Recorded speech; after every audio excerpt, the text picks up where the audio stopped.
Alors, bonjour à toutes. Voilà la suite de mes méditations, de ce que je pense de la Bible. Et en fait, après avoir lu les premiers chapitres de la Bible où on parle de la création du monde, et je trouve ça tellement fabuleux, tellement beau, mais évidemment, il y a des questions. Il y a des questions. Par exemple, selon la Bible, la race de Adam a été créée il y a 6000 ans.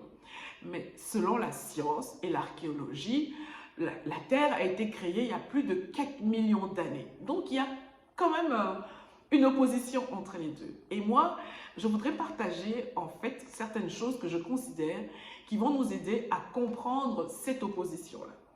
La première chose qu'on va voir dans la Bible, c'est que dans Genèse 1, 2 à 3, la Bible dit « La terre était informe et vide. Il y avait des ténèbres à la surface de l'abîme, et l'Esprit de Dieu se mouvait au-dessus des eaux. Dieu dit que la lumière soit, et la lumière fut. » Ça, c'est la création. Donc Dieu va inspirer ce chapitre, en fait, en nous disant, ben voilà ce qui se passait. La terre était informe et vide. Alors, moi, je me suis posé la question, parce que certaines versions disent la terre était informe et dans le chaos, en fait. Et je me suis posé la question, mais pourquoi ce chaos? Premièrement, je voudrais dire ceci. En étudiant la Bible, je me suis rendu compte que la terre, quand Dieu a créé le monde et qu'il y avait un chaos, ce n'est pas la volonté de Dieu qui est un chaos. Ésaïe 45, 18 va dire ceci, dans la version de Sommer. « Voici ce que déclare l'Éternel qui a créé le ciel, lui qui est Dieu et qui a fait la terre, qui l'a formée et a affermi. Il n'a pas créé à l'état chaotique, mais l'a façonnée pour que l'on y habite. Moi, je suis l'Éternel, il n'y en a point d'autre. » Dieu, il a créé la terre, il l'a façonnée pour qu'on puisse habiter, pour qu'il y ait de l'habitation. Donc, quand Dieu a commencé à créer la terre, il ne pouvait pas avoir de chaos.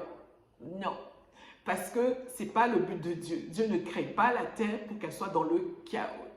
Donc, la version, par exemple, au français courant va dire « Voici ce que l'Éternel déclare. Lui qui a créé le ciel, le Dieu qui a fait la terre, qui l'a façonné et consolidé. Il ne l'a pas créé vide, mais il l'a fait pour être habité. Il déclare donc ceci, « Le Seigneur, c'est moi, il n'y a point d'autre Dieu. » Et en fait, le mot « vide », c'est le même mot qu'on trouve dans Genèse. Ok?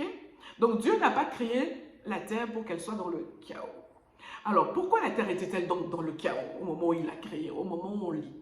Il y a plusieurs théories.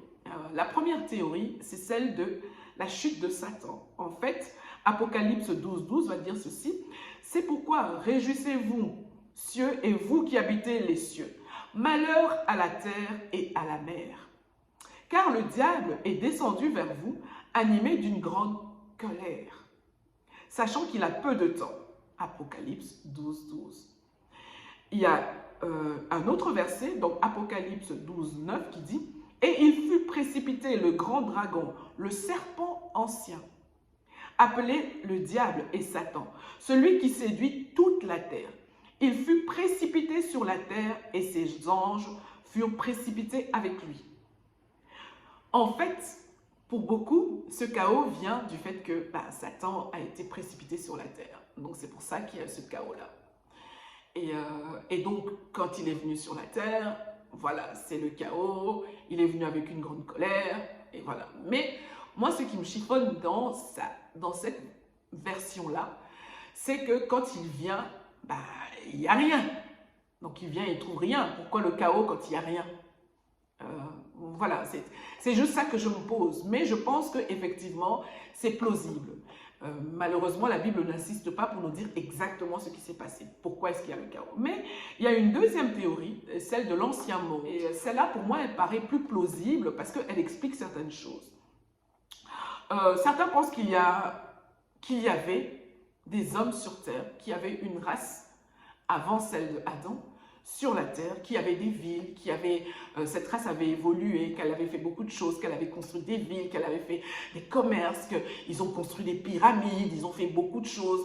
C'est pour ça aujourd'hui, quand on date les pyramides, on dit que elles existent au moins depuis 7500 ans, un peu avant les 6000 ans de la Bible. Donc, il y a un truc, quoi. Et donc, ils disent, oui, il y avait une civilisation avant. Et pour eux, il y a des versets qui appuient leur théorie en disant ceci dans 2 Pierre 3, 5, 7. C'est Pierre qui parle, il dit « Ils veulent ignorer en effet que des cieux existèrent autrefois par la parole de Dieu, de même qu'une terre tirée de l'eau est formée au moyen de l'eau, et que par ces choses, le monde d'alors périt. » Donc le monde d'avant a péri.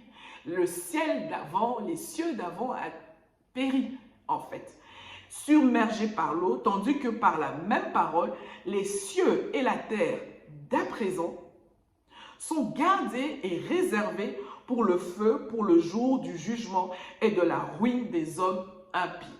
En fait, Pierre est en train de dire qu'il y avait un monde, les cieux d'avant, qui a péri par l'eau, et que les cieux que nous avons maintenant seront aussi jugés, mais par le feu. Ça ne sera pas par l'eau, mais par le feu. Et il y a un autre verset qui va appuyer la théorie de ceux qui pensent à l'ancien monde. C'est Jérémie 4, 23, 26, qui dit « Je regarde la terre et voici, elle est informe et vide. » Exactement comme c'est décrit dans Genèse. En fait, ici, c'est Jérémie qui va prophétiser, qui va parler, et pendant sa prophétie, il va voir des choses. Il va se rendre compte qu'il y a des choses, et c'est comme s'il assistait à une scène. Et il a décrit en fait. Il dit, je regarde la terre, et voici, elle est informe et vide. Les cieux et leur lumière a disparu. Je regarde les montagnes, et voici, elles sont ébranlées. Et toutes les collines chancellent.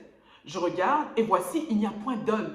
Il n'y a plus d'homme. D'autres versions disent, l'homme a disparu. Et tous les oiseaux des cieux ont pris la fuite. Je regarde et voici le Carmel est un désert.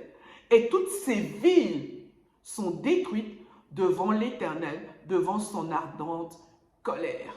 Et en fait, ils disent qu'ils voient en fait ce qui s'est passé au moment où Dieu dit la terre est informe et vide. Et juste avant, il y avait des villes qui ont été détruites, les collines qui étaient chancelées, les collines qui chancellent, les montagnes qui sont ébranlées. Et puis, ils voient que la lumière a disparu.